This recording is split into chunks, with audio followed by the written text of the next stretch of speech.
Earth off this new tree that I've added off the ignition, and then the lives will, the yellow one, which is standard dipped big.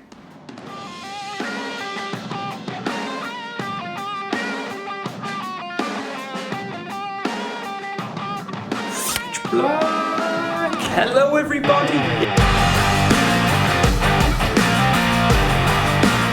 Yes, we are back with another bike video. Today, I'm actually off to go and get the bike now. We've not finished the bike, but we're at the point now where we can take it back to the unit.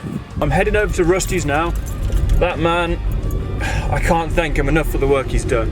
He has done so much to this bike. We're about 70% the way through, so it's just like lights and all that sort of thing, but the bike starts, that's the main thing, which means we can actually go back, do some more of the other things that we kind of like, get back to where we left off pretty much. Yeah, I shall see you when we get to Rusty's. Oh, that's not good. Sad. But where's my bike? Oh. It's been a while. So it's probably been about 2 weeks since I've actually been here. It's about that, isn't it? Or maybe longer? It might be longer. It might be longer than, hang on, let me switch around the lights a bit. There we go. It's probably been about 2 weeks or longer since I've actually been and even seen this bike. It's not that I haven't had the energy or effort, it's just I've been so damn busy, and same with you, you've been crazy busy as well. So, but bringing it back means we can actually crack on and continue with the other bits and bobs really. It runs. That is the main thing. We're going to load the bike now and I'll see you back at the unit.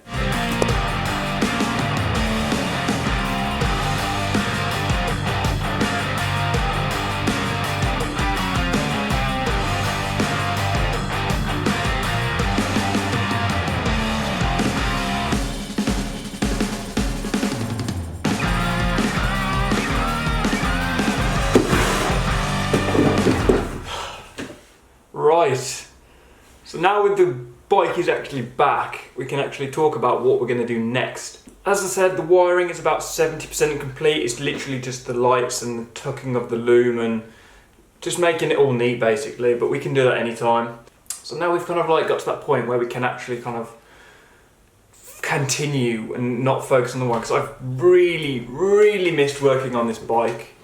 The next thing we can do is actually sort out the wheel alignment, which we had troubles with in the past. I've kind of had to think about how I'm going to do it. There's going to be some machining that needs doing, maybe a different tyre size. We're going to run through that now. So what needs to happen is this sprocket, you can't see because it's not actually that much out of line, but it's enough of a difference. This sprocket doesn't line with this sprocket. There's about roughly 5mm distance. This one sticks out 5mm too much, and I've been like, from the last videos, everyone said you should just adjust this sprocket. The thing is it's not that simple. This sprocket here, this is the type where these two bolts, it basically bolts the sprocket outwards. These two bolts here, this ring here, this washer here, fits onto the spline, pushes on, twists on, and then bolts the actual sprocket this way, so it kind of pulls it out, so I can't actually bring it any more out. Plus you can see there's not any room on the spline because there's teeth here, and like it just doesn't work. There's no way unless I kind of like welded two sprockets together, which obviously is a stupid idea. So that's not going to work. The other thing people said was, why don't I offset the engine? I can't. Again, the way the engine mounts, it fits directly inside this chassis. It bolts straight through, so unless I widen the chassis, there's no way I'm going to give any movement to the engine. So that again was too much work for me, and I thought, no, I'm not going to do that. So what I am going to do is work on this sprocket here. Well, not the actual sprocket itself, but the sprocket carrier. The sprocket carrier slash the cush drive.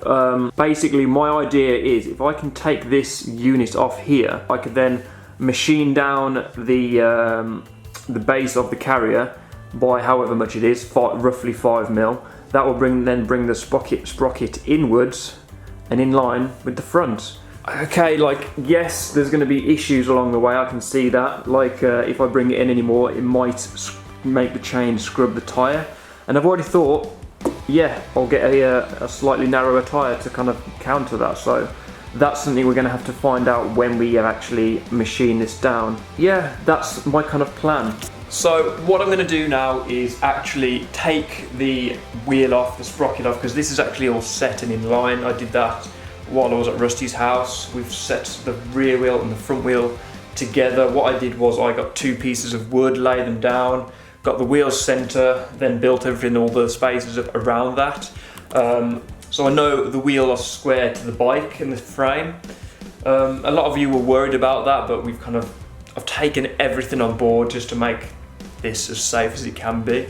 So what I'm going to do now is take the wheel off, take the sprocket and the carrier off, take that to a machinist, and we can then work on having that machined.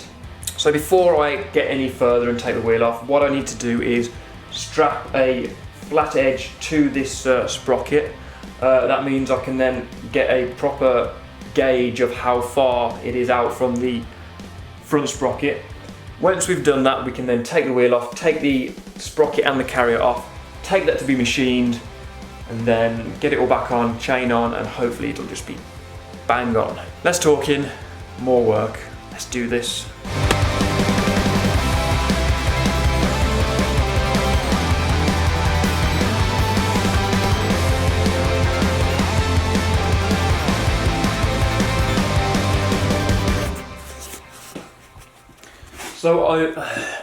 So I've just put the bike on the paddock stands. I've got my little dog helper here with me, just to make it a bit easier to kind of like take the wheel off everything. So I've just put my bike on the paddock stands, just to kind of make it easier to kind of like take everything on and off. As you saw, we got everything lined up. I've taken the clamps off. All I've got to do now is take the wheel off, take the sprocket carrier off, and let's go and get it machined. What do you reckon? We will!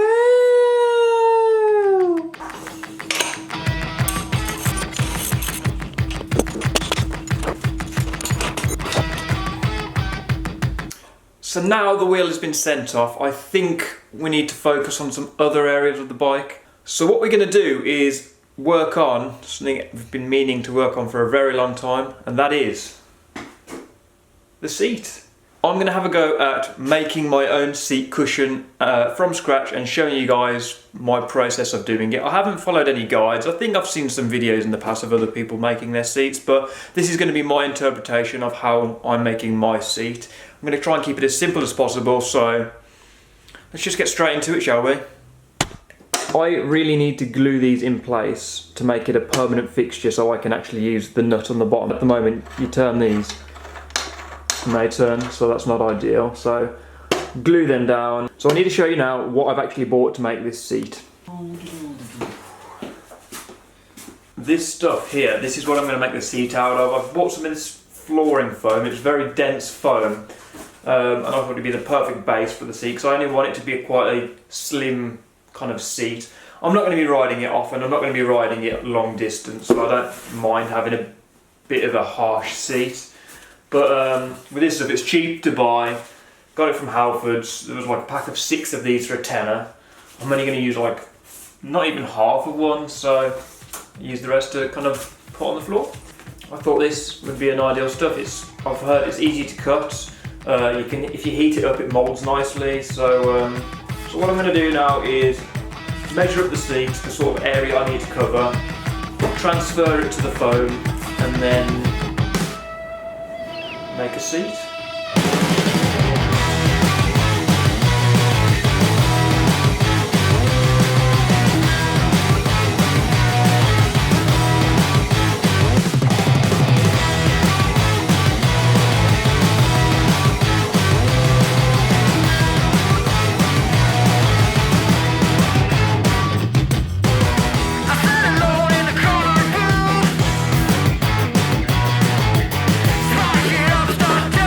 So now I've got the rough shape cut out and the sort of look I want.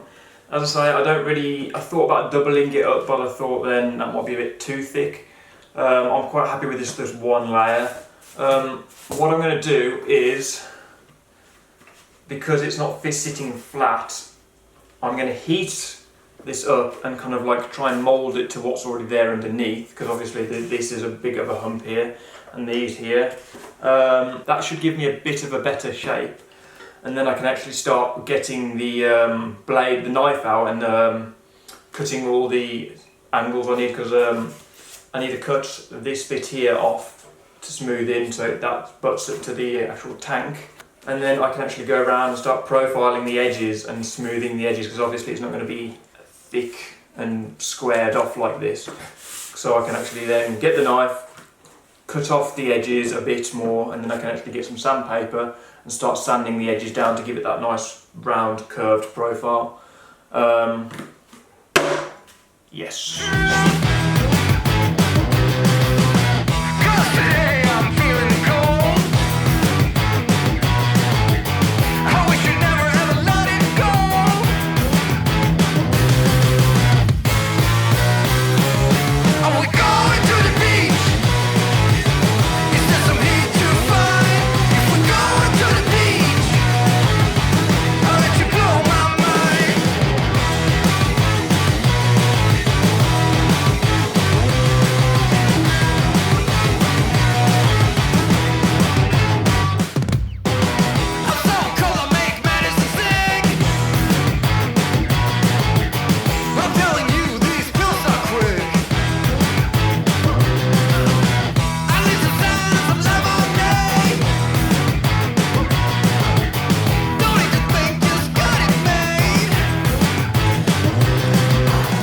So now we've got the foam roughed up into the shape we want, and I've kind of like left it overhanging a bit so it butts up to the tank nicely.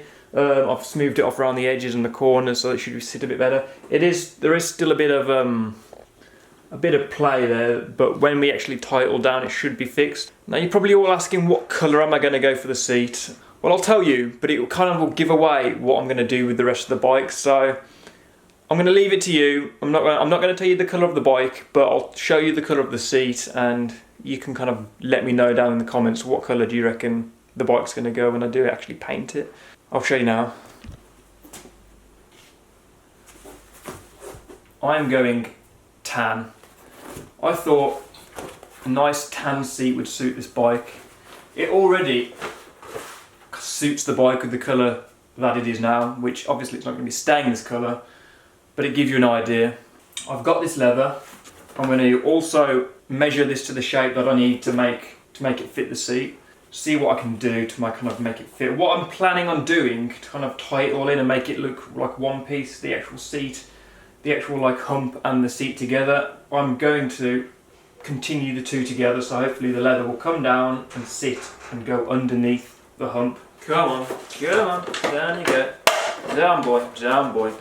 So that's kind of like, I've just placed it there loosely, and obviously it's all saggy and baggy, but that's kind of what I want to do. I want to make the seat one piece and just sit on top of the frame so you don't see this underneath. This won't look like this. I'll tuck it all in nicely. It's looking a little more like a bike, I guess. And if I can do this properly, it should look really, really smart and neat. So at the moment I've just kind of got the leather draped over. Let's go and get it cut up a bit to a better size and see how we can get it to fit.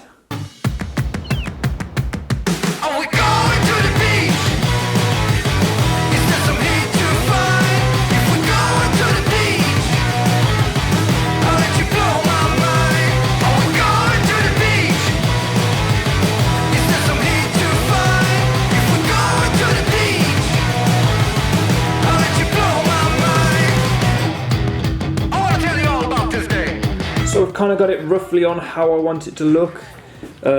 Basically, as I say, I've tucked it under both parts, so it goes under this, and it'll probably just makes it just flush with this frame here. I've only just tucked it. There's nothing hold it in, no rivets, nothing like that. The thing is, I've actually got a little plan up my sleeve. I'm going to be doing something a little bit different, hence why I've not riveted it down or anything like that. But that's going to be for the next episode. So saying that, I'm gonna end the video now because we're running out of time. But hopefully this gives you an idea of the direction we're going. We're making progress. You can see the bikes here. We've got a seat now. The bike looks more like a bike than it has ever before. If you want to follow me and what I'm doing on a day-to-day basis, you can follow me on Instagram, link down below. So saying that, give this video a thumbs up if you like it. Subscribe to the channel if you're new or you just want to see where we go with this bike. And I shall see you in the next video. Peace.